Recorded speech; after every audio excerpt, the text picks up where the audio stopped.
mbokk internautes yi ñu ngi leen di char bu baax a baax di leen wax ngeen dal jàmm sur sport 221 kuy gan ci page bi ñu ñaan la rek nga abonné nga activé cloche bi bu leen nga di fàtte nag di liker vraiment c'est très important bu leen neexee aussi di bàyyi seen ay commentaires.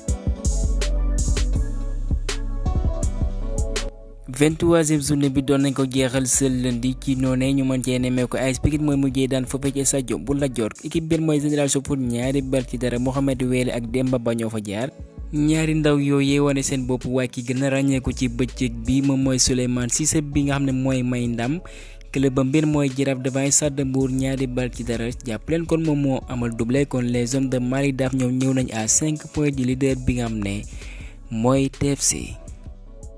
tirage au sort ci jogante yi ñu war a amal ci huitième de finale coupe du Sénégal amal nañ ko ce lundi aussi ñu mën cee nemmeeku ay choc Dakar Sacré-Cœur contre AS Jaraaf. Casa Sport AS Pikine Teungueth Seneps bu fekkee équipe régionale bi mu ngi ci division 5 mooy Jal Diop bi nga xam ne bàyyi nañ ko xel bu baax a baax dina jàmmaloo ak Walidane de Thiès bi nga xam ne mu ngi ci Ligue 2 bi. pour rappel jogante yooyu yëpp dinañ ko amal entre 21 22 ak 23 mai. pour waajal lii nga xam ne mooy CAN féminine bi nga xam dina amee foofee ca Maroc jàppale nag fédération mi ngi dafay jéego bu ko defee suñu gayndee jigéen ñi mën ko waajal ca anam yu mu gënee ci noonee nag. tënk nañ wala boog am nañ partenaire bi nga xam ne moom mooy les sud-africains yi nga xam ne ñooy champion d'Afrique en titre kon ñaari match la ci noonu sa 31 mai jàpp nañ ko foofee ci stade bu Thiès de même que 4 juin kon loolee dina may ki nga xam ne mooy Moussa Cissé mu joyanti wala boog effectif am laata muy fësal sa liste finale. suñ gayndee jigéen yaa ngi waajal waaye suñ gayndee góor ñi ngi ci yoonu qualifié lii nga xam ne mooy mondial bi na amee foofee ci États-Unis Canada Mexique ci noonu dinañ amal nag lii nga xam ne mooy 3e ak 4e journée bu soxandikoo ci fédération sénégalaise de football kon première joŋante bi jàpp nañ ko ce 6 juin à 19h foofee ci stade Abdoulaye Wade contre RD Congo ñaareelu match bi ñu war ko amal foofee ci Mauritanie 9 juin ñu jàpp ko à 16h. comme ni koy opération am 6 points bu ko defee voilà nag ñu sànni Carvas mën a nekk à l'aise mën na valider suñu ticket bu fekkee foofee ci tugal ñu mën cee nemmeeku foofee ci Angleterre Aston Villa Liverpool doon nañu amal joŋante dañoo mujj tembo nag ñetti bal ci ñett kon Aston Villa nag bi mooy seen 5e match bi amuñu ci nag benn ndam waaye nag taxul benn yoon ñoom ñooy raw waa Tottenham à 5 points ek nag Tottenham moom mais dina amal joŋante bu décisif match bu capital face au Citizens yëm ñooy deuxième ci English Premier League bi waaye nag bu ñu amee ndam dinañ ñëwaat ci kaw Gunners yi comme ni nga ko fësalee waaye Tottenham moom mais bi Aston Villa 5 points dong la ko rawee bu dóoree dafa ñëwaat à 2 points kon match boobee lu ñëpp di xaarale les amateurs du foot et que jàpp leen heure bi mooy que 19h kat lañ ko war amal ce mardi comme ni nga fësalee ci kayitu xibaar yi waaye ki ngeen mooy Postecoglou mi ngi dëggal ki ngeen mooy Yves Bissouma ndawam boobee nag dafa amee gaañu ba tax na kat voilà fin de saison sax lañ fësal kon moom du mën a wéyale li des ci saison bi. ñu àddu ci Pep Guardiola bi mi ngi sànni xeer club yi mi ngi jël ay koppa di ko passer voilà entre guillemets ndax jënd nañ ay joueurs waaye taxul benn yoon kat résultat yi nga xam ne mooy que liñ naan résultat escompté yi nga moom lañ doon séntu voilà gisaguñ ko seen ay club ci noonee nag. mu ne bu fekkoon xaalis mooy tax kat ngay jël ay raay yooyu bari kon kenn waxatu ko Manchester United jël na chaque année ay titres de même que club bu ci mën a Chelsea 2e Arsenal moom dinañ nekk ci ñetteelu togg bi ndax jàpp na club yooyu kat dañuy génn ci ay koppar dafa takku lool di jënd ay joueurs waaye kat résultat yi muccul ayib. comme ni ma ko fësale woon ci kayitu xibaar jàpp leen bu baax ginnaaw gi kat Arsenal ba mu daane Manchester United waaye kat li ñu nemmeeku mooy Old Trafford bi nga mooy seen stadium doon na seen ginnaaw gi ay taw bam fa waddee waaye nag li nga mooy nag problème bi xamuñu fan la féetee ci noonu dinañ woo ay techniciens yu jooyanti mbir yooyu vraiment un fait rare en Europe bu ñu xamee kat stade yi ni ñu yànjee et que ñi ngi fësal ki nga mooy Enzo Fernandez mi ngi kontaan ci lool ci confiance bi Pochettino may na ko ndax jàpp leen nee na kat ba mu fa ñëwee kii te ci Benfica jàpp leen bu baax amoon na joueurs yu bëri waaye daka tànn ci ñooñee kat may ko confiance muy doxal am wóolute ci moom. pour rappel moom def na sacrifice bu mag a mag doomu argentin boobee ndax moom danaan pikiiru kat ci mettit bi mu daanaka yëg ci tànk yi laata muy jowante bu ko defee kat mu mën ko soulager waaye dem na ba mënatu ko muñ nag ñu mujj ko opéré mu mujj noppalu kat ci mbir yooyee loolee mooy tax du mën a wéyalee li des ci saison bi. en tant que défenseur Tottenham jëndal ko doomu Roumanie bi nga xam ne moom mooy Radu Dragusin ñi ngi fësal kat Tottenham voilà nag noppee nañ ko jaay ndax li ñu doon séntu ci moom gisuñu ko teg 40 millions d'euros bu ñu soxla ko ci The Sun ñu bàyyi Angleterre utali foofee ca France seen cérémonie bi doon nañ ko amal di jagleel wala nag di sargal seen joueurs yi wala bokk entraîneur ñoo gën a ràññeeku ci saison bi ci Ligue 1 nag la ñuy desandi kii nga xam ne mooy entraîneur bi moo ci gën a xarañ mooy Éric Leroy bi nga xam ne mooy yor Brest bi nga xam ne jàpp leen nag ñoom sax dañuy jowante li nga xam ne mooy compétition européenne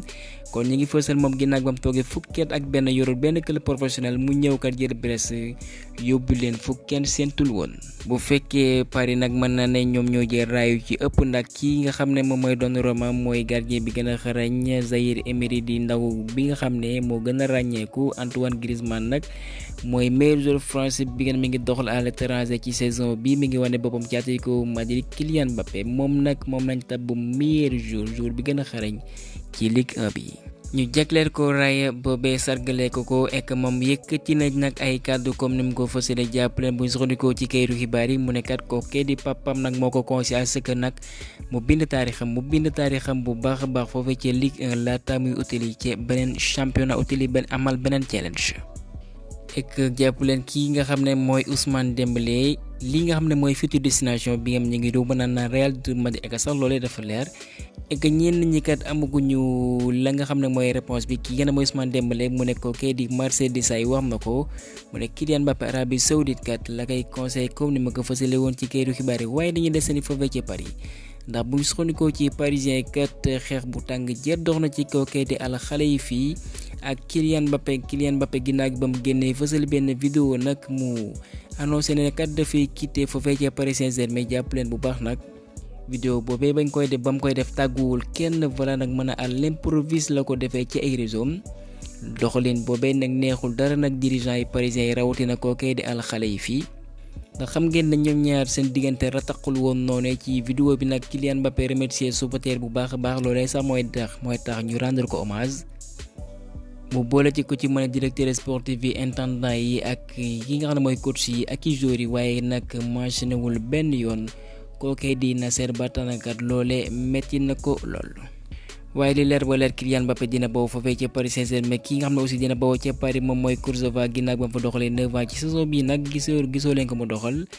jàpp leen bu baax moom mi nga xam ne contrat la ñor xar bu jeex kon loolee yem nag ci juin bi kat doomu français bi